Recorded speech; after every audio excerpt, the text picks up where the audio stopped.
Opening credits. The Panther's Mate. Paranormal Shifter Romance Short Story. By Selina Coffey. Auto-narrated using Google technology. Chapter 1. John Mays pushed away from his desk and rubbed his eyes, feeling the pain slowly turn to relief beneath the weight and pressure of his fingers. A yawn escaped him as his body involuntarily lurched into a long back stretch.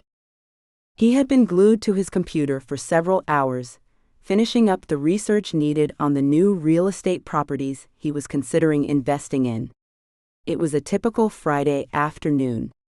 Doing research was the best way he found to take Friday and make it as relaxing as possible. The research was necessary and had to be done, so might as well pick the end of the week to take care of it. He could have outsourced it to someone online, or he could have hired a full-time in-house person to do this menial task for him, but he enjoyed doing it himself. Besides, he had never really trusted letting anyone else take care of this crucial aspect of his real estate business. It wasn't easy to do, and it was downright tiring after a few hours, but compared to the rest of the day-to-day business stuff where he had to be constantly on the move, attending this meeting and that meeting, it was pretty simple by comparison. He poured himself another cup of coffee, I believe that makes an even dozen for today, and sipped the warm, soothing caffeine infusion. He had to admit he was addicted to his caffeine, and without it he was basically a shell of himself. He didn't feel too guilty about it, because there were definitely a lot worse things to be addicted to. And he loved his coffee. He had never been a big alcohol fan and he didn't smoke, but he had to have his coffee and had become hung up on it since an early age. It was during coffee-fused all-nighters in college that he had learned the secret to staying focused on getting things done and accomplished. The body would fight you and try to tell you how tired you were, but you would confuse it by imbibing copious amounts of caffeine. He took another huge gulp, barely feeling the hot burn of the liquid on his censored. It was so good. A few minutes ago he had been on the verge of crashing for a nap, but now he was wide awake and ready for the next big thing that was coming down the pike. He decided he needed to leave the office for a bit. He had not had lunch yet, and he had a few properties he had to visit.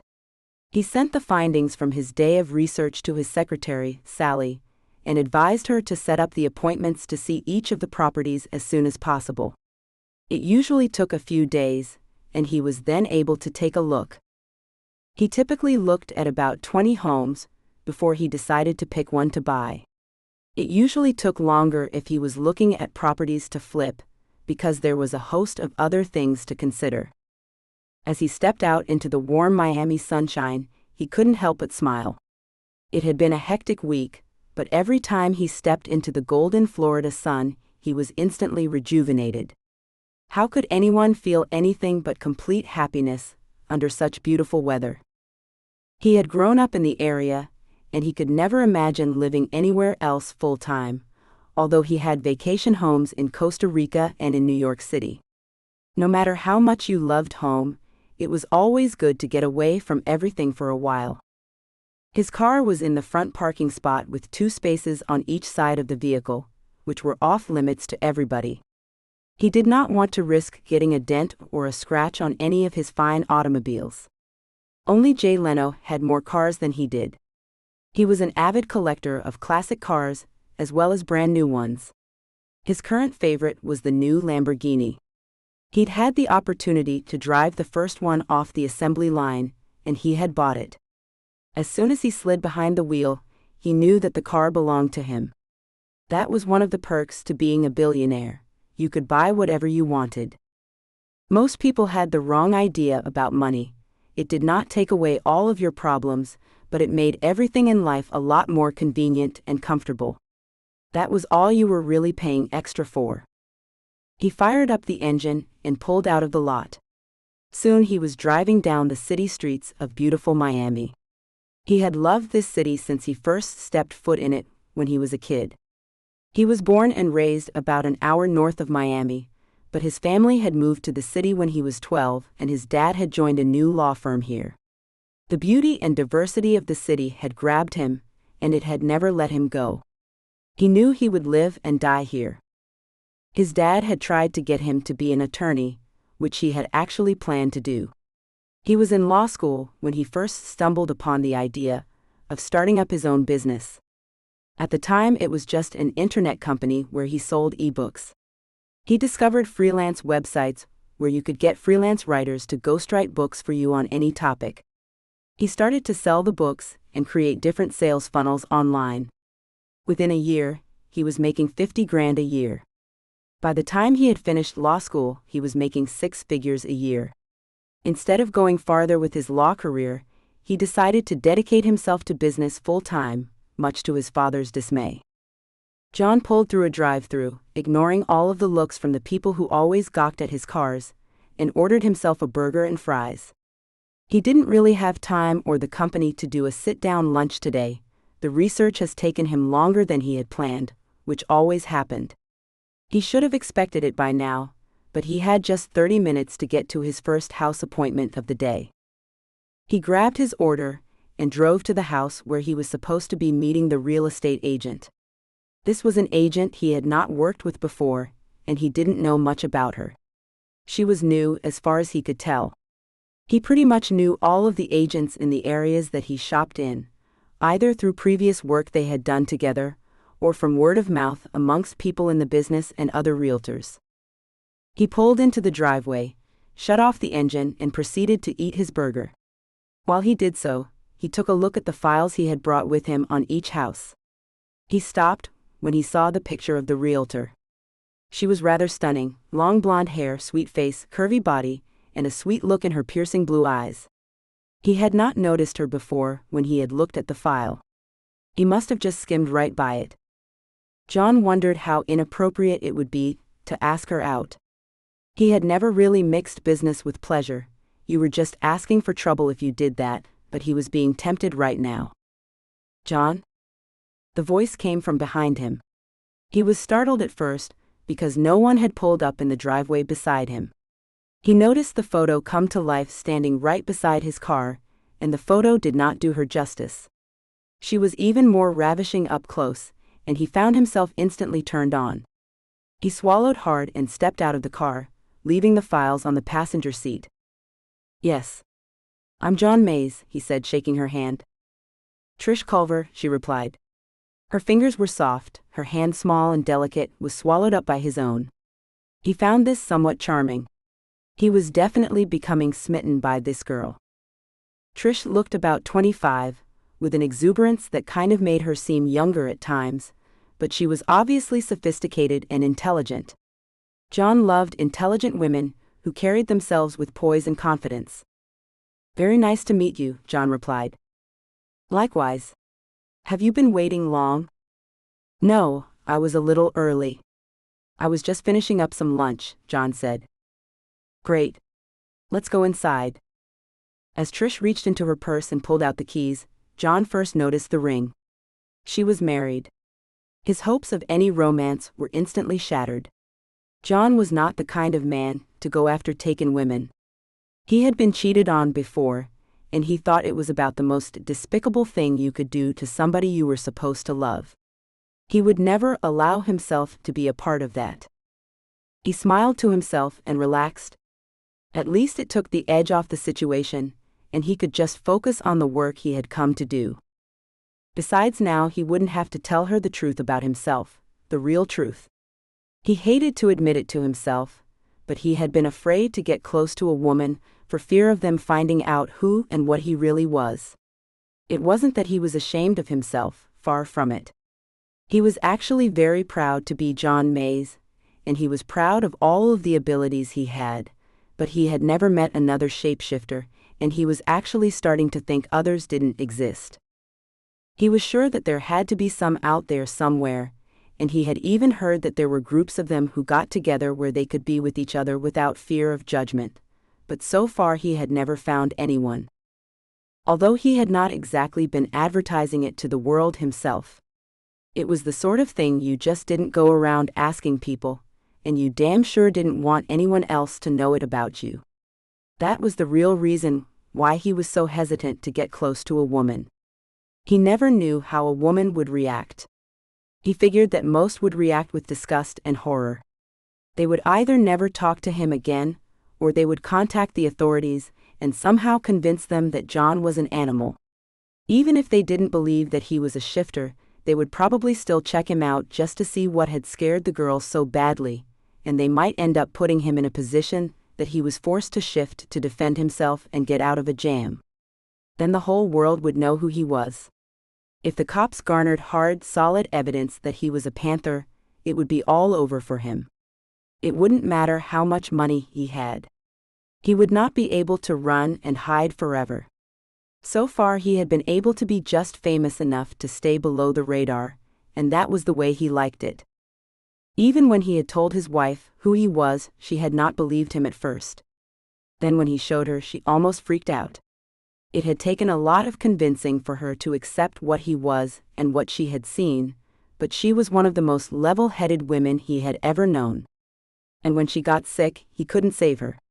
With all of his supernatural abilities, there was nothing he was able to do. It made him feel so helpless, and every time he thought about it, a spear rammed through his heart, ripping it in two. He shook off the thought and tried to focus on his work. He had considered turning Nancy into a shifter too, but he found out that the curse could not be transmitted to others. It was something in the family bloodline, from the original group of settlers on the earth. This meant that John belonged to one of the oldest family bloodlines in existence. He was very proud of this fact. He had been 12 when he realized what he was. He had started to go through puberty, and he felt the change begin to happen as he neared his 13th birthday. He had talked to his father about it, but he had been terrified to bring it up. He was afraid he had angered God and was being punished. He was terrified that his parents might disown him. But he had soldiered on and talked to them, and they instantly put his mind to ease and explained to him about their family. Their family had been part of an old tribe of early humans. Somehow they had prayed for the power of animal spirits to add to their own. This eventually resulted in the ability to shift into other creatures. John had not wanted to accept his fate. He had wanted to just be normal and be like all the other kids. But he was not normal, and he had to learn to accept who he was. His father had taught him patience and control over himself. If he ever really lost control over who he was, then he would transform. And if he ever really lost control, he might hurt other people. It was this fear that had kept John on the straight and narrow with regards to his condition. He had not willingly transformed since he was a kid, and he had never wanted to. Only on the full moon was the change unavoidable. He had to make arrangements to keep himself locked up when this happened.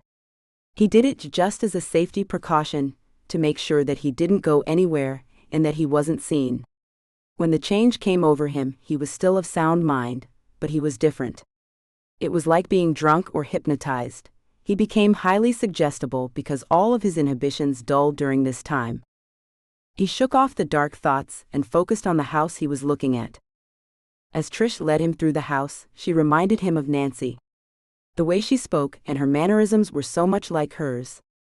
It broke his heart a bit, and he found his mood becoming a bit depressed. Nancy was his wife of 3 years. She had succumbed to pancreatic cancer very suddenly.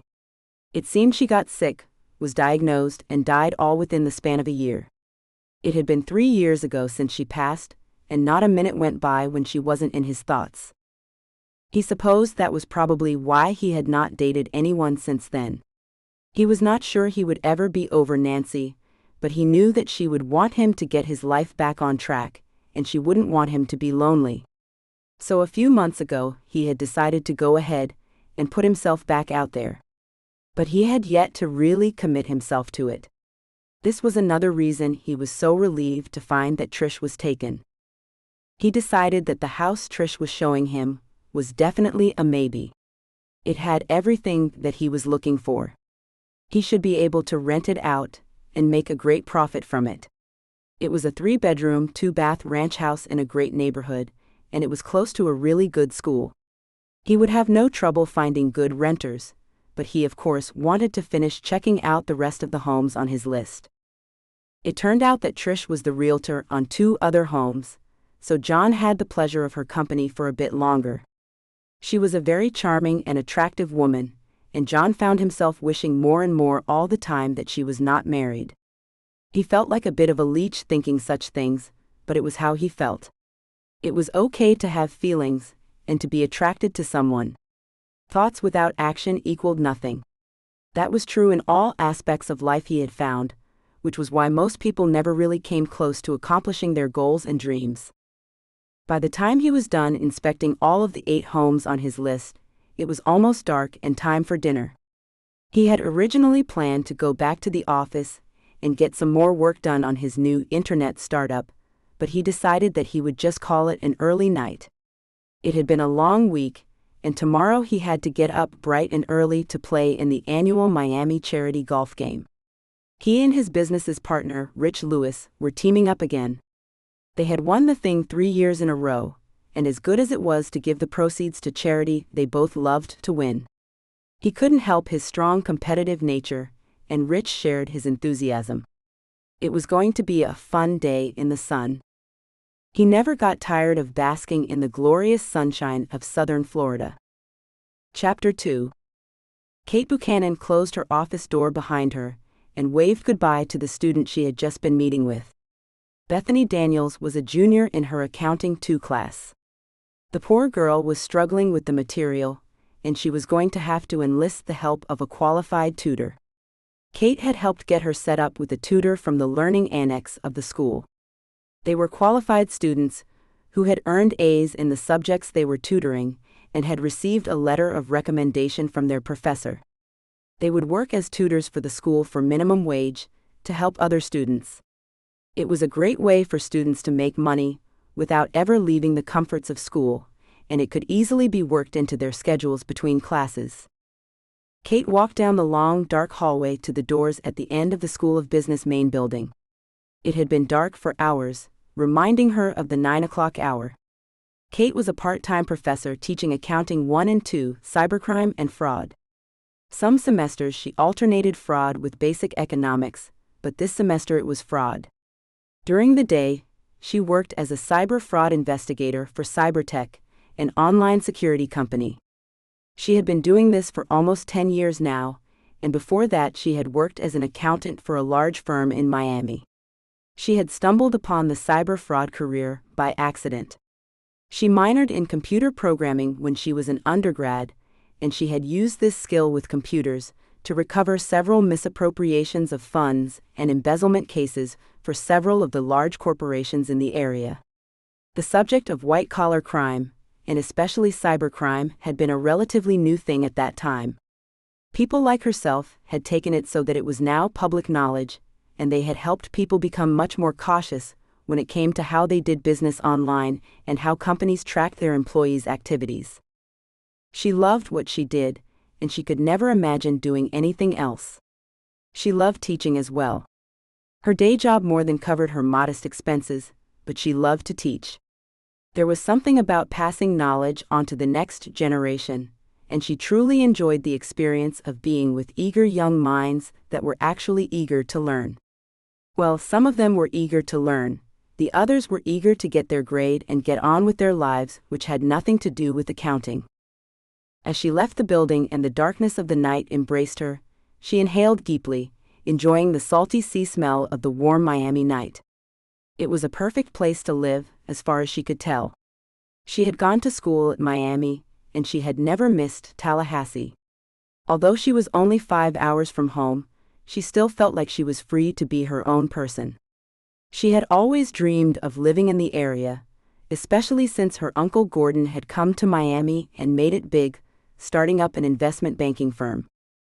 She had never been able to persuade her parents to move down this way, even though her uncle had promised her father that he could get a piece of the investment banking business and make a fortune. Her father had been too stubborn to listen, and felt that anyone who made a lot of money had to be doing it in some deceitful and dishonest way. Her father was a policeman in Tallahassee. He loved the work, but over time the corruption that he saw day in and day out was too much for him to take, and he had eventually retired miserable and bitter. She never wanted to be that way. She was lucky to have discovered a passion for accounting during her freshman year, when she was an undecided major. She immediately switched to accounting and picked up computer science as well, since she had always been interested in and great with computers. She was tired. As she slumped behind the wheel, she felt it. She had to stifle a yawn as she flipped the ignition and the Prius came to life. Tomorrow she had an early day. She had been roped into playing with her Uncle Gordon on a charity golf tournament. She had been surprised that he had asked her to play, but apparently his normal partner Bill Reams was out of town on business and would not be free. Kate was excited. She loved to play golf and had played regularly since she was a little girl. There was just something about getting out there under the sweet rays of sunshine and swinging the clubs, feeling the ball lifting off of the ground, and watching it fly through the air. There was a certain poetry to it that she found amazing to see. It was like a metaphor for her life. When she walked in through the door of her empty house, she welcomed the embracing silence. It was always so comforting, and it helped her shake off the stress and strain of the day. What she did all day was a double-edged sword. On one hand, she loved her work and she was proud of the work she did and the effort that had been involved in helping her to arrive at her current position. But on the other hand, it was highly stressful, and at the end of the day, most days, she just wanted to slip into a hot bath with a glass of wine. It was the perfect way to cap off any day. She pulled one of the frozen pizzas out of the freezer and preheated the oven. After a long week of work, the last thing she wanted to do was cook. She had considered ordering delivery, but that took too long, and she didn't trust anyone who had an opportunity to be alone with her food where she could not see them. It was disgusting what could be happening to your pizza between leaving the restaurant and arriving at your house. She realized that eating frozen pizza was about the worst thing for her, and it was never going to help her weight loss efforts, but she didn't care. She was proud of who she was, and she had never felt out of place or insecure about her weight. It annoyed people that she was so confident when they didn't think she should be. She had to laugh at them every time she thought of it. It was fun to make people who felt inferior about their lives jealous of her. She settled in to enjoy a peaceful evening, as all of her evenings were nowadays, ever since Richard had left her for another woman. She wondered if he would have stayed with her if she had not caught him in bed with his secretary. Would they still be together? Would it have been better not knowing? Their marriage had always been a bit rocky, but they were working to make it better. Kate had thought they were really coming out of the funk they had been in, but all that changed when she decided to come home for lunch one day instead of staying at the office. As soon as she entered the house, she heard the moans. She had noticed Richard's car in the driveway and had automatically assumed that he had decided to come home for lunch too, but he had apparently come home for something else entirely. The image of him in bed with his secretary would be forever burned into her brain. There was nothing she could do to ever forget the damage he had done to her and the look on his face when he had been caught. At first he was shocked and surprised, but when he saw how upset she had been, the bastard had become mean and unfeeling. He had told her that it was over between them, and had immediately started packing a bag, as if he had planned it all. That had been 2 years ago, and Kate had not so much as looked at another man since. She knew that she shouldn't let Richard's actions rule her life, but she couldn't help feeling that any man she ever took a chance with was going to hurt her in the end. Her friends and family had all been rooting for her to take a chance and get back out there. They had even tried to set her up on blind dates just to take the edge off, but she had refused them all. She was just not ready yet. Besides, she had no problem getting dates if she wanted to. Kate had known that she had always been attractive, but ever since Richard, she had put up a wall around her that told everybody to stay away from her. It had apparently worked because it had been a long time since any man had approached her, other than some of her students, who hit on her like it was some sort of game to impress their friends with. She was pretty sure that hitting on her was a required activity during Hell Week for a few of the fraternities on campus. After her lovely frozen pizza dinner and a hot bath, she snuggled up on the couch with a good book and several cups of hot tea. It was going to be a magical evening, she thought to herself. Most people would not be sleeping after 3 cups of tea late at night, but Kate was a different kind of person. For some reason she had found that caffeine had almost no effect on her, and that she was able to drift off to sleep after drinking anything warm late at night. Occasionally, she spiked the last 2 cups with a bit of vodka. That always did the trick. Her last thought as she laid down to sleep with a twinge of vodka twirling in her bloodstream, letting loose the smallest of buzzes, was how much fun swinging a golf club could be. Chapter 3. John arrived at the first hole, only a few minutes ahead of his partner Rich. He and Rich had played golf together for years. It was where they did all their best work. It was a cliché that golf games were really just a disguise for business meetings, but that's because they were really a disguise for business meetings. It was amazing how doing something as relaxing as the game of golf could break down walls and help people reach agreements. Couldn't wait to get started, huh? Rich said, arriving with his winning smile and jovial mood. John had never met anyone else who was always happy and could infect everyone around them with that same happiness. It was a rare quality and one that John admired. It could also be annoying sometimes when you had a good reason to be in a bad mood, but Rich wouldn't let you stew about it. "Yeah, I have a real problem with that," John said, giving Rich a hearty high five. "Ready to win this thing again?" Rich asked. "I'm always ready. But this year I think we should stop giving the competition a chance and really stick it to them," John replied. "Not this year, John," a voice said behind him. John turned to see his old friend and investor Gordon Buchannon. The man never seemed to age, and his energy knew no bounds. John wished that he actually got to see his old friend more often, but Gordon was busy investing in different things nowadays. Gordon loved to invest in startups and brand new entrepreneurs who had not been proven yet. He loved the gamble and the risk. He had been burned several times, but he succeeded more often than he failed, so he was still having fun. "Oh, is that a fact?" John said. "Damn right it's a fact," Gordon said. John's attention was suddenly diverted to the beautiful woman walking behind Gordon. She was about a third of Gordon's age, so he didn't think she was Gordon's significant other, but with Gordon you could never tell. The man had been married 3 times and always to a woman who was significantly younger than him. John liked to joke that if Gordon ever found out what a fulfilling relationship he could have had with someone his own age, his head would have exploded. He still loved the old guy though. "We will see," John said. Gordon noticed John looking at the woman with him. "Oh, John, this is my niece Kate. She is going to be my partner for today," Gordon said. "Nice to meet you, Kate," John said, shaking her hand. "This is my friend, Rich."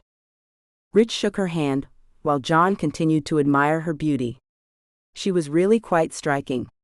She was about average height, long flowing blonde hair, beautiful smooth features, pouty lips, and a curvy body with tanned legs sticking out from under a pretty white skirt. She was the kind of woman who possessed a natural beauty that she hoped most people would ignore. John could see the fire in her eyes and the confident manner in which she carried herself that he found very sexy. "Likewise. My Uncle Gordon has told me a lot about you, John," Kate said. Her voice was a soft mix of sweet and charming blended with business. The way she formed her words was somewhat rhythmic and musical. John found it very alluring, and he had to force himself to not stare and get lost in her sweet face. "Well, it's all lies. I swear," John joked. "I didn't tell her any of the bad stuff. Most of that implicates me anyway," Gordon said. "So you going to help the old man score this time? Are you like an ace in the hole?" Rich asked. John had almost forgotten he was there. "I'm going to try," Kate replied with a slight blush that made John jealous. Rich was a good-looking guy, but John himself was no slouch. He was going to have to pull rank and call dibs. "My niece is an amazing golfer. You guys don't stand a chance. She played golf at college and got a partial scholarship." "Oh crap. We are in trouble," John replied. Kate smiled at him, flashing those beautiful eyes in his direction. He felt his own smile widen, and a song began playing in his heart for a few bars. "Damn right you are," Gordon replied. The game got underway with Kate teeing off first. John tried not to stare at her exquisite backside as she got into position and let loose with her graceful swing, driving through the ball and lifting it high into the air in a perfect long drive. She landed on the green with no problem. Rich's jaw dropped wide open. John was liking this girl more all the time. "Nice shot," John said. Kate smiled at him. He could stare at that smile all day long. It was beautiful. John's own tee-off was not quite as spectacular, but it sure wasn't bad. He had been a bit nervous, as he found himself consciously thinking about Kate watching him, and he wanted to impress her. As foolish and childish as it was, he felt like a 13-year-old boy trying to impress a girl with some stunt. It had not worked then, and it probably wouldn't work now. John had always been fairly popular with women, but only when he just relaxed and allowed his own self to shine through. He was naturally confident, and had been told he was charismatic. He was not sure why or how he displayed these things, and if someone asked him to teach them how to do it, he probably wouldn't have the faintest idea where to begin. By the ninth hole, John and Rich were behind Gordon and Kate by 2 strokes. All of the other teams were well behind them, and probably had no chance to catch up. John was enjoying the competition, and he was amazed at how good Kate was.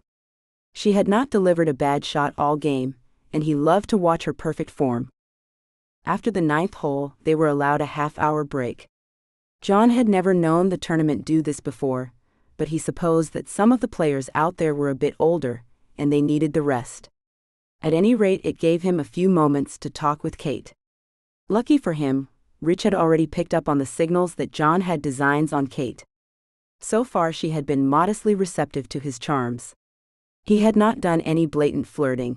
It had been so long that he had almost forgotten how, but he supposed that it would come back to him eventually. "So, how long have you played the game?" John asked, grabbing him and Kate both a bottle of water. "Thanks," Kate said, taking the bottle from him. She took a big drink before answering. He guessed the water break had been a good idea. "I've been playing since I was a kid. My parents got me into it because they were trying to let me experiment and try a lot of different things. Golf was the one that stuck with me for some reason." "Was it something you picked up right away?" John asked. For him, the game of golf had been a bit of a frustrating learning experience. He had not been naturally talented, like he was in football and baseball. He was better suited to games that required a lot more physical strength. You had to contain a certain level of finesse to pick up all of the subtle nuances of the game. I was just pretty good at it right away, but of course the more I played I got better. And it was just something that became a passion of mine right away. As soon as I swung that first club I became hooked," Kate said. She finished up with a look of embarrassment spreading across her face that John found endearing. She was worried that she was getting too excited about a simple game. He loved the passion in her voice. "That's great. I didn't discover a passion like that until I started my first online business in college. Then I became a workaholic with it, and it became very much an addiction. If I wasn't doing it, then I felt like a failure or that I should not be doing anything else. Well, that's not healthy. You have to take a break every now and then. That's probably why I do this. I give myself 1 day off a year," John laughed. "I'm like that with my work too." "What do you do, Kate?" "I'm a cyber fraud investigator, and I teach several classes at the University of Miami." "Wow, that sounds like a pretty full plate." "It is, but I love it." John smiled. He was really enjoying the ease of conversation between them, and he was loving the way that she was dedicated and passionate about so many things in her life. That was a rare quality he had discovered. Too many people went their whole lives either not discovering their passions, or they ignored them because they had been told that they had to be responsible. "That's fantastic. Now, when you do get a chance to relax, what do you do?" John asked. "I'm the most boring person ever." Kate joked. "I'm sure you can't be worse than me," John replied. "I don't know about that. I enjoy several cups of tea and a good book. That is the best way to end a day," Kate said. John smiled. "I agree." Kate smiled back at him. The game resumed with everyone grateful for the rest. John kept himself in great shape through 2-hour-long workouts every morning consisting of an hour of cardio, jogging, bicycling, rowing, and a strenuous weight routine in his home gym, but he had to admit he was starting to tire under the Miami heat. It was getting closer to noon by that point, and the temperatures had soared into the 90s. Before, John didn't mind the heat at all, but now that he spent so much time inside working, it took its toll when he was out in it for too long. He was determined not to let it affect his game, though. He was running on a bit of a high from talking with Kate. He couldn't wait till the game was done, because he was going to ask her out. He realized it was a bit soon. He liked to spend time building rapport with someone over a period of time before he popped the question to ask them out. Or maybe he was just scared and delaying the whole thing. He wasn't really sure anymore. He really liked Kate, and she seemed like an amazing woman to spend time getting to know, but he wasn't sure if he was ready. He was going to do it anyway, though. He had spent too much time being afraid of putting himself back out there. If he had operated that way in business, he never would have made it out of his college dorm room. He just had to keep reminding himself that he would never find the perfect time, and he would never make anything happen by being timid. The game ended with Kate and Gordon taking the lead at the end and winning by 2 strokes. It had been very close, and John wondered if being distracted by Kate's beauty and the nerves he was feeling knowing that he was going to ask her out had played a factor. But she and Gordon had played well, and he was happy for them. They had won a lot of money to donate to the charity of their choice. "Well, I say that a victory like that calls for a celebration," John said to Kate. "Let me take you out for dinner tonight." Kate paused a moment before answering. "I'm not sure. I just got out of a bad relationship." Gordon piped up just then. "It was 2 years ago, Kate." John glanced at Gordon, suddenly feeling very self-conscious. Now he had inadvertently put Kate in a tough spot. "I'm just not ready to date anyone," Kate said. "I'm sorry." "Okay, no problem. But I would still love to keep in touch. Do you have a business card? I might need your services soon." "Sure," Kate said, handing him one of her cards. "Is there a problem with your business?" "I'm not sure. I was looking over a few things the other day with my accountant, and some things were not adding up. I need to sit down and go through it myself and see if I can see any discrepancies. If I need your help, I will definitely call." "Okay. Bye, John." As he watched her walk away, John felt a twinge of pain in his Censored.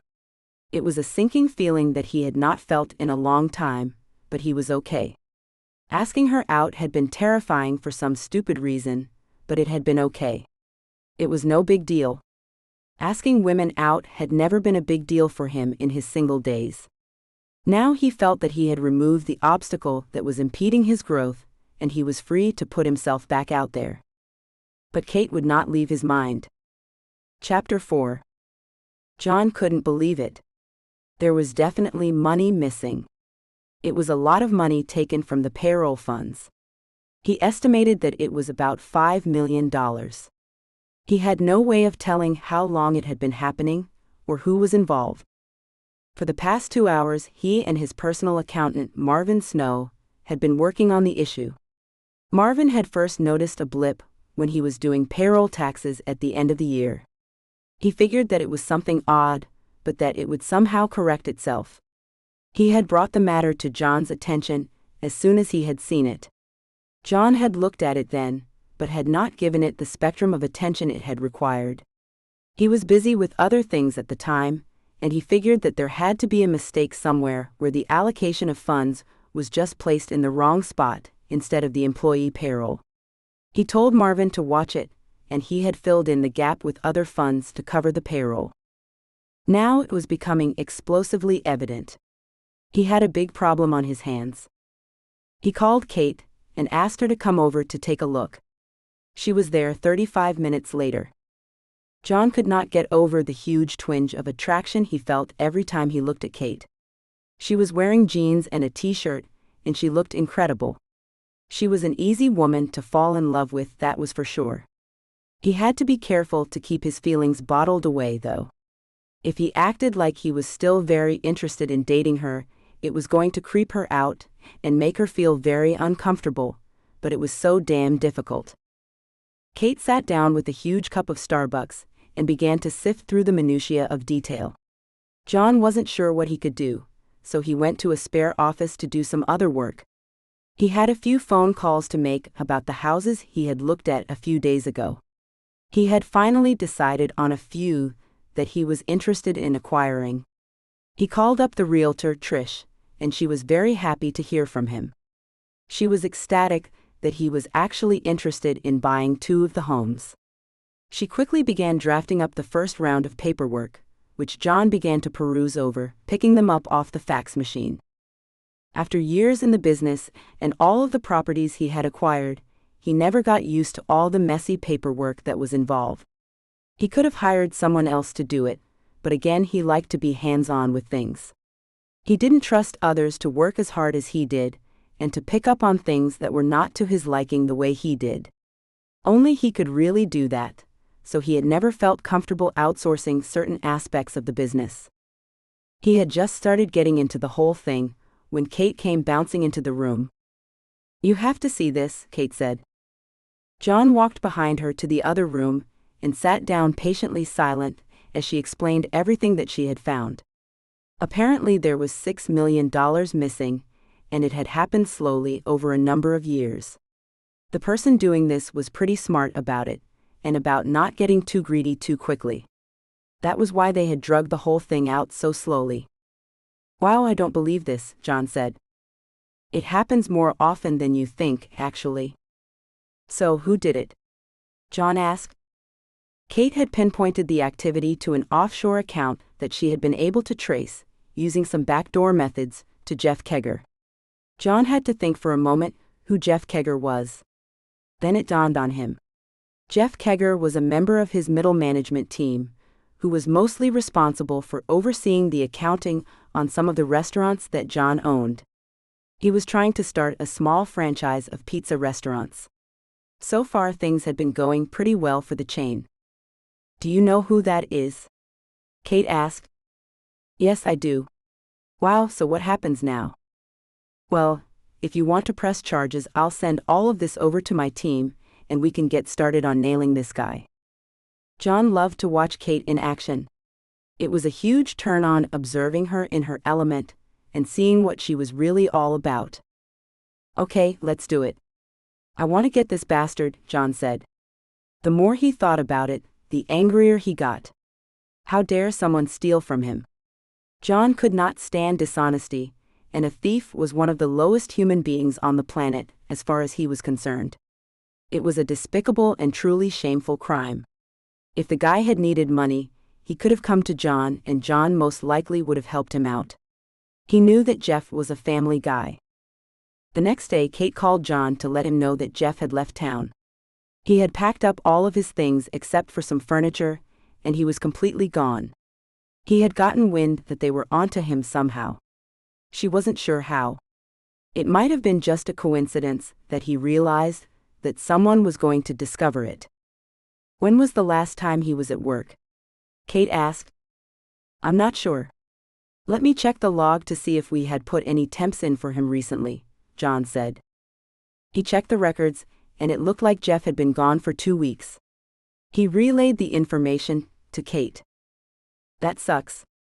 Well, now we will just have to put out an APB and see what happens. We will find him." "Thanks, Kate. I really appreciate your help." "No problem. It's my job." "Well, you got to let me take you out to thank you," John said. Kate sighed. She looked deep into John's eyes. "John, I like you. I really do, but I'm just not ready to see anyone." "Not like that." "I'm sorry," Kate replied. Her words entered John's ears and traveled down to his heart, where they proceeded to stab him repeatedly with invisible pitchforks. It seemed like every time she turned him down, it got a bit worse. John took a deep breath and managed his best smile at her. She could tell he was disappointed, but he tried to remain jovial about the whole thing. It wasn't a rejection to him personally. It was just that she wasn't ready. Apparently, the last guy had really messed things up for her. That happened sometimes, and he just had to respect her wishes. He decided that patience would be a virtue here. Okay, Kate. I understand. Kate smiled at him warmly, but he could tell that she felt bad about turning him down. He figured that he would keep the friendship with her, and that eventually, if he was patient enough, then it would turn into romance. That was something he could do. He wanted Kate. There was no doubt in his mind that she was the woman for him. He thought he might be jumping the gun a bit since he hadn't even been on a date with a woman in years, but the fact that he had met someone as perfect as Kate was too good to ignore. He believed that some higher power was pulling the strings here, and that fate was about to intervene, but not if he rushed it. If he showed Kate that he was not able to respect her wishes, and acted insecure about the whole thing by demanding to know now, then he was going to dig a hole for himself that he might never get out of with her. He decided that he had better keep his basic lid on it. Kate walked out of the office, and John could not help but watch her go, her sexy curves moving in motion to her fiery attitude bouncing with each step. Her long flowing hair moved with the motion, putting a cap on it with every wave. She was so extraordinary. John had miniature heart attacks every time he looked at her. He wanted to find the guy that hurt her that way, and punch his lights out. Whatever had forced her to put up a wall around her heart that way, had to be pretty heavy. Chapter 5. Kate was finishing up some work at the school, when she received a phone call from John. She sat back and felt the twinge in her back, which forced her to lean back slowly to get a really nice stretch. The cheap office chairs the school provided were murder sometimes. She and every other professor had complained at least once or twice, and their cries went unheard. She was probably going to have to become a regular patient of a chiropractor at this rate, and she would be sending her bills to the school. That was for damn sure. She was happy for the interruption, because she had been grading final exams all afternoon and she needed a break. With the exams, they all kind of bled into each other, and she would find herself sitting there for hours without blinking, getting wrapped up in it all. Mostly it was entertaining how off the wall some of the answers these kids wrote in their essays were. Many of the essays were hard to get though, because at least half of her students needed to take a remedial English class. The grammar and the structure were pathetic. Didn't these kids go to elementary school or high school? How the hell did they get to college? She wondered this way too many times a day. Hey, Kate answered. How are you? John asked. I'm great. How's your day been? Long. I'm glad to be done. I hear that. I've been sitting here grading exams for hours. I just realized my eyes hurt and I forgot to eat lunch, Kate said. Then I'm glad I called. I know it's a long shot, but I just wanted to see if you wanted to go to dinner, just dinner. It doesn't have to mean anything, but friends have to eat, right? Kate was silent for a moment. Finally she spoke. I would love to. Pick me up at my house in 30. Kate asked. Will do. John said. Great, Kate replied. And John? Yeah. What if I want it to mean more than just friends? John was silent for a moment. That would be amazing. I think so too. Kate hung up the phone then. She didn't know what had just happened, but as the words left her mouth, she knew that she meant them. She wanted to be more than friends. She wanted to be with John. Why had she fought it so hard before? Why? She had been so stupid. But all of that was going to change now. As she packed up her stuff and headed to the car, she could hardly think of anything else but John Mays. She was discovering that she really cared for John, and that the two of them could start to build something amazing. She just had to let go of the pain. It was beginning to slip off of her, and she was finally going to let it. She was tired of holding it in and punishing herself while she pushed life away from her. No more. She felt the release wash over her, and a flood of happiness began to wash in. She had not felt this good in years, since before she had met Richard. She felt happy and free. It was like a huge weight had been released and fallen off of her, Censored. where it had kept her pinned for years. It was unreal the way she felt now, and the way she got excited every time she heard John's voice. She had known that she cared for him ever since she met him, and she had denied herself access to those feelings for far too long. She deserved to be happy, and she was tired of getting in the way. There would be no more of this. She got behind the wheel and peeled out of the driveway, ignoring the stupid stop signs in the middle of the mostly empty parking lot. There were no students left, just teachers like her who were busy with getting their exam grades in on time. She didn't know if she loved John. It was far too early to tell that sort of thing. But she did know that the potential for love was there. It was there, and it was burning hot deep inside of her. Kate decided that she was just going to let it ride for now, and not worry about it. She just didn't know how she felt. How was she going to know? She thought she had loved Richard, but then that went to hell. No, she told herself. That was his fault. He didn't love her. She had loved him, which is why his betrayal hurt so much. Then she had to wonder if she was ever capable of loving another man. She had torn down some big walls to let John in as much as she was able to, but maybe she just wasn't able to love again. How was she to know how she really felt? She pulled into her driveway. She sat there for a moment and felt a tear hit her eye. She wanted to love him so much. John walked to his car, enjoying the warm sunshine of another Miami day. He'd had a spectacular, albeit long day. He had put together a few deals and made some money, and now he was about to see Kate. She had said yes. He couldn't believe his ears when he heard that word come out of her mouth. He was about halfway to his car across the empty parking lot when he heard the engine being gunned to his right side. He did not have time to consciously react or to realize what was happening to him until it was too late. He felt his body instinctively jump back, but it was not in time.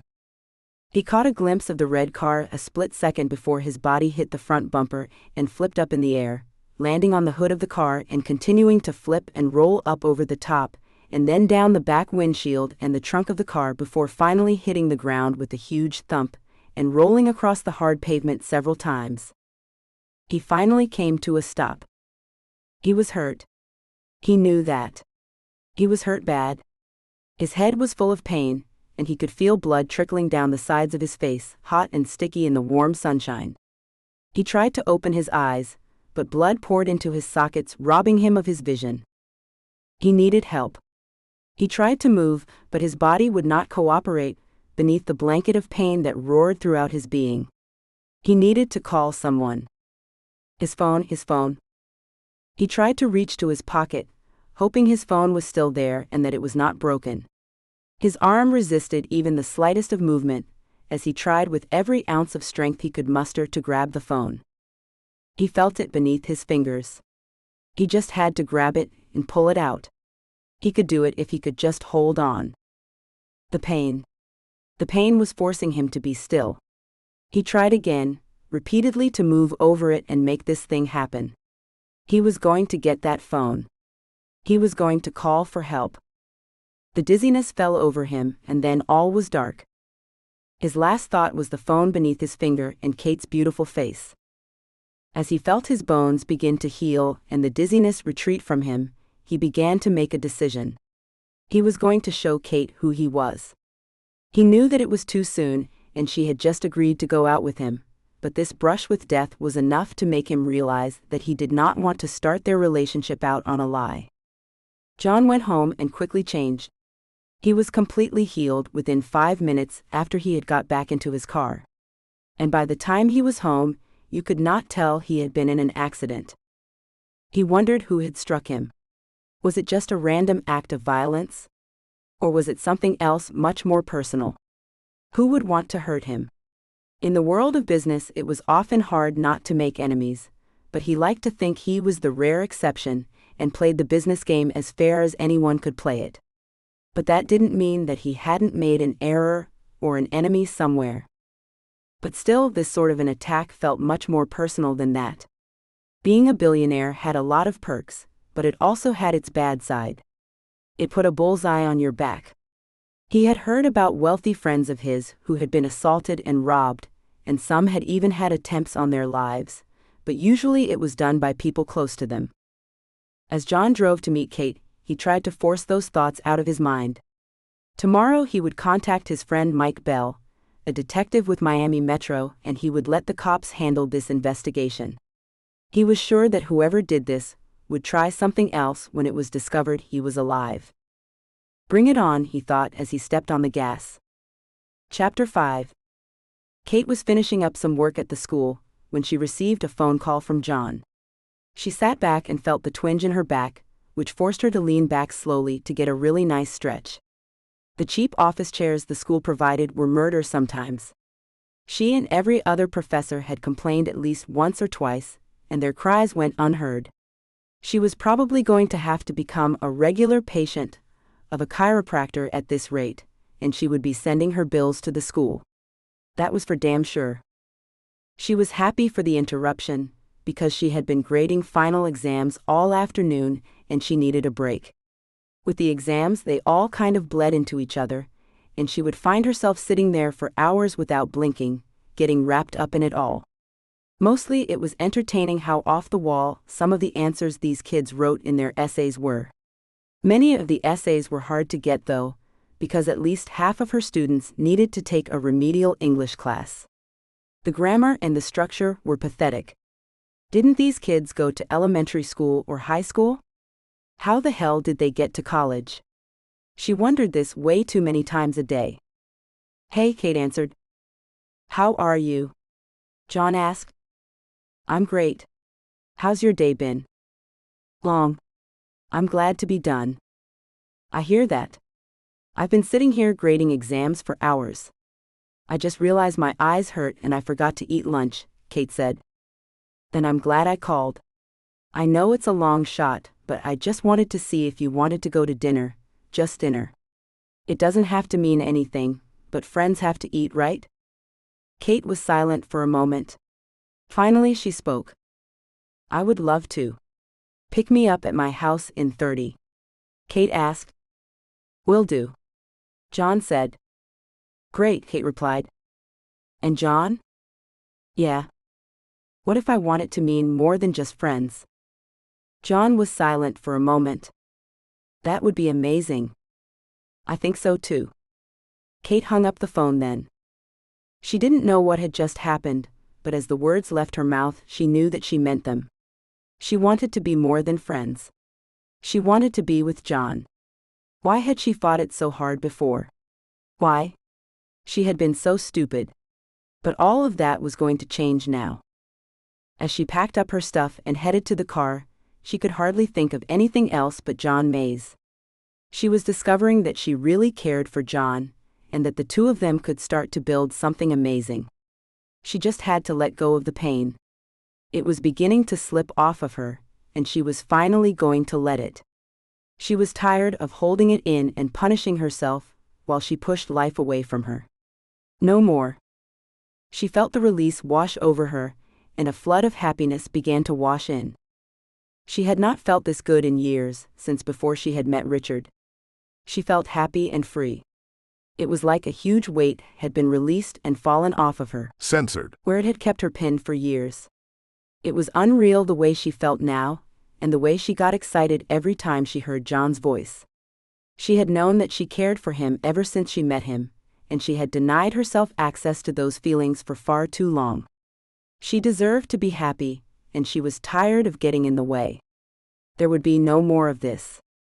She got behind the wheel and peeled out of the driveway, ignoring the stupid stop signs in the middle of the mostly empty parking lot. There were no students left, just teachers like her who were busy with getting their exam grades in on time. She didn't know if she loved John. It was far too early to tell that sort of thing. But she did know that the potential for love was there.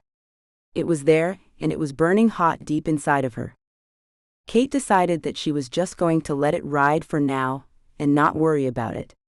She just didn't know how she felt. How was she going to know? She thought she had loved Richard, but then that went to hell. No, she told herself. That was his fault. He didn't love her. She had loved him, which is why his betrayal hurt so much. Then she had to wonder if she was ever capable of loving another man. She had torn down some big walls to let John in as much as she was able to, but maybe she just wasn't able to love again. How was she to know how she really felt? She pulled into her driveway.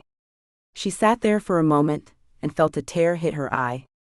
She wanted to love him so much. John walked to his car, enjoying the warm sunshine of another Miami day. He'd had a spectacular, albeit long day. He had put together a few deals and made some money, and now he was about to see Kate. She had said yes. He couldn't believe his ears when he heard that word come out of her mouth. He was about halfway to his car across the empty parking lot when he heard the engine being gunned to his right side. He did not have time to consciously react or to realize what was happening to him until it was too late. He felt his body instinctively jump back, but it was not in time. He caught a glimpse of the red car a split second before his body hit the front bumper and flipped up in the air, landing on the hood of the car and continuing to flip and roll up over the top, and then down the back windshield and the trunk of the car before finally hitting the ground with a huge thump and rolling across the hard pavement several times. He finally came to a stop. He was hurt. He knew that. He was hurt bad. His head was full of pain, and he could feel blood trickling down the sides of his face, hot and sticky in the warm sunshine. He tried to open his eyes, but blood poured into his sockets, robbing him of his vision. He needed help. He tried to move, but his body would not cooperate beneath the blanket of pain that roared throughout his being. He needed to call someone. His phone. He tried to reach to his pocket, hoping his phone was still there and that it was not broken. His arm resisted even the slightest of movement, as he tried with every ounce of strength he could muster to grab the phone. He felt it beneath his fingers. He just had to grab it and pull it out. He could do it if he could just hold on. The pain. The pain was forcing him to be still. He tried again, repeatedly, to move over it and make this thing happen. He was going to get that phone. He was going to call for help. The dizziness fell over him, and then all was dark. His last thought was the phone beneath his finger and Kate's beautiful face. As he felt his bones begin to heal and the dizziness retreat from him, he began to make a decision. He was going to show Kate who he was. He knew that it was too soon, and she had just agreed to go out with him, but this brush with death was enough to make him realize that he did not want to start their relationship out on a lie. John went home and quickly changed. He was completely healed within 5 minutes after he had got back into his car. And by the time he was home, you could not tell he had been in an accident. He wondered who had struck him. Was it just a random act of violence? Or was it something else much more personal? Who would want to hurt him? In the world of business, it was often hard not to make enemies, but he liked to think he was the rare exception and played the business game as fair as anyone could play it. But that didn't mean that he hadn't made an error or an enemy somewhere. But still, this sort of an attack felt much more personal than that. Being a billionaire had a lot of perks, but it also had its bad side. It put a bullseye on your back. He had heard about wealthy friends of his who had been assaulted and robbed, and some had even had attempts on their lives, but usually it was done by people close to them. As John drove to meet Kate, he tried to force those thoughts out of his mind. Tomorrow he would contact his friend Mike Bell, a detective with Miami Metro, and he would let the cops handle this investigation. He was sure that whoever did this would try something else when it was discovered he was alive. Bring it on, he thought as he stepped on the gas. Chapter 6. John waked inside of Kate's home and was struck immediately by how homey the place was. It was just the sort of place that made one feel comfortable. He wasn't sure if he felt that way because he felt so close to her, or if that was just the ambience that Kate provided wherever she went. Some people just had that sort of essence to them. Kate fixed a few cups of coffee for them on the Keurig, and they sat down on the couch. The silence was a bit overwhelming, but John allowed it while he sipped the coffee and collected his thoughts. He had been feeling supremely confident about his decision to tell Kate everything about himself, but now that he was there in the moment, his confidence was feeling a bit shattered. There was too much noise going on in his head. He had too many strange thoughts. What if this ended any hope of a relationship they had? They were just starting to get close to each other. What was he going to do then? He wasn't sure he could handle having his heart broken right then. But what if Kate accepted it? What if she was okay with it? That would be so perfect. He would be able to finally just be himself with someone, without feeling like he was hiding half of his life away from the world. Even if he could share this pain and this isolation with just one person, it would make his life so much more bearable. "John, what's wrong?" Kate's voice stirred him from his thoughts. "What?" John asked. "You've been a bit quiet since dinner. Are you okay?" John smiled. "Yes, I'm just trying to get my mind around something I have to tell you." Kate looked a bit nervous as she sipped her coffee. "It's okay. Just say what you need to say. I really like you, Kate. I think you know that, and I have had an amazing time tonight." "Well, I feel the same way." Kate smiled. "But I need to tell you something before we allow this to go any farther. I don't want our relationship to be built on a lie." "John, what are you trying to say?" "I know this is going to sound crazy. I won't blame you a bit if you think I'm insane, or if you think I'm messing with you. I swear that what I am about to tell you is 100% truth." "Okay," Kate said. Concern spread across her face. "I'm a shifter." Kate blinked as she gave him a puzzled look. "A shifter? I don't know what you mean." "I have been given a curse, at least that's what I call it. I can shift my physical form into that of a panther." "What? What are you talking about?" Kate was very confused. John took a deep breath and tried again. "There are people in the world, they are very rare, but they do exist, who are able to assume the physical form of other beings. I am not a normal human, I am a panther." "John, is this supposed to be a joke? I understand if you have a strange sense of humor. I do too." "No. I told you that I am not joking. I am a shifter. When the moon is full, I shift into a panther, and I can't control that shift, it happens automatically. So that is why on the full moon, I lock myself up and make sure I am not around other people. Because during that shift, I am not quite myself mentally or physically."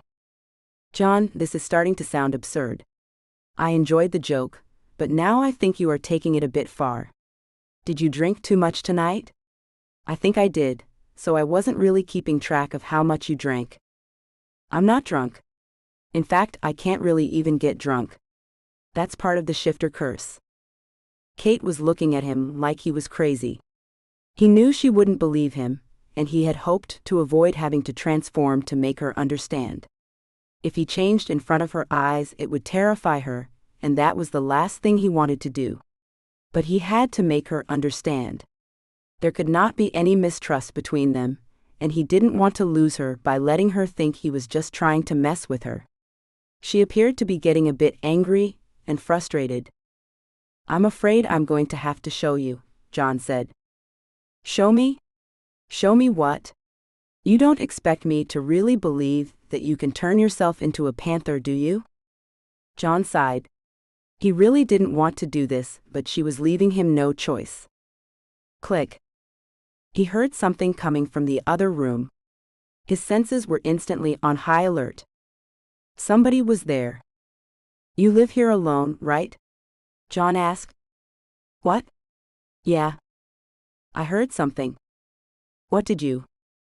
"He heard me," a voice said calmly from the kitchen. Kate spun around on the couch and moved close to John as his gaze rose up to see the stranger casually walking into the living room. It was a man about 6 feet tall with long blonde hair. He was dressed all in black and somehow blended in with the surroundings perfectly. He was holding a pistol in his hand. It was a revolver with a silencer on the end of the barrel. The man held an odd sense of calm in his movements and a twinkling gleam in his eye. John could tell he was enjoying every second of this. "Who are you?" "Why are you in my house?" Kate asked. "Well, apparently John is a lot harder to kill than he should be." "What?" Kate asked. "When you run most people over with a car going 60 in an empty parking lot, they usually don't get back up and take a pretty lady out for a nice dinner." Kate looked at John. Her eyes were full of panic and confusion. John rubbed her lower back slightly, lending some comfort. "So why did you try to kill me?" John asked. "Well, it's my job. You know a guy named Jeff Kegger?" "Actually, you both do. He's the guy who ripped you off for the past year or so." "What about him?" "Well, apparently he is a bit upset that there is a manhunt after him, and he is going to have to live the rest of his life in hiding. He was hoping to get away before anyone got too close, and continue to live comfortably off the money he stole from you. Miss Kate here made that a bit impossible. So he hired me to kill you, John, and he hired me to kill the lovely Miss Kate here. Guess now I get to do you both at once. That will be fun." John's anger coursed through his body. He felt the change coming, and he knew that this was the only way out of this situation. The bullets in the gun would not kill him unless they were silver, but they would destroy Kate in a heartbeat. He doubted the man had any idea what he was, and had not prepared to face a monster like him. "No, please. Listen to us. You don't have to do this," Kate said. The terror echoed through her voice as she moved as close to John as she could. "I know I don't have to, but then I wouldn't be doing my job. In case you can't already tell, I love my job." The man pointed the gun at Kate. In a flash, John felt the change come over him as he leapt off the couch and tackled the man. The look on his face was priceless as terror gripped him with the sudden realization that there was a huge panther mauling him right now. The man tried to crawl away, but John was too big and strong. The assassin's attempt at defending himself was futile at best. The gun had landed beside him on the floor, and he attempted to reach it as John pummeled his head into the floor. John wanted to rip the man into shreds, and it was taking every ounce of self-control he had to refrain from doing it, but he knew that Kate would never be able to wipe such a thing from her mind, and John Mays knew himself. He was not a killer.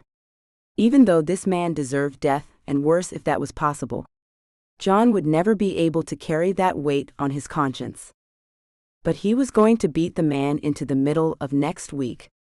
He had that coming in spades. John slapped the hitman's hand away from the gun, opening a huge gash across his palm. The man screamed in pain as he pulled his hand back under his body and tried to curl up into a little ball, trying to protect his body. John grabbed the man's head in both of his huge claws and thumped it several times on the hard floor, hearing the crack beneath as the man's body went still.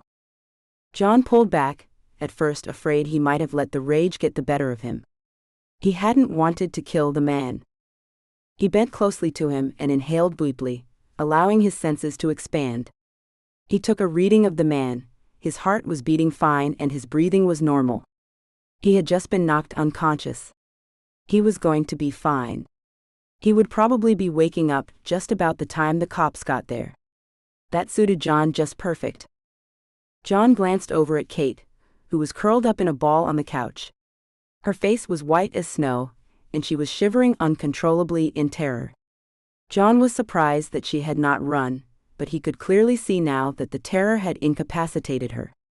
He felt his heart breaking as he watched her cringing. He had never wanted her to see him like this. Would he ever be able to see love in her eyes looking back at him? John moved over to her.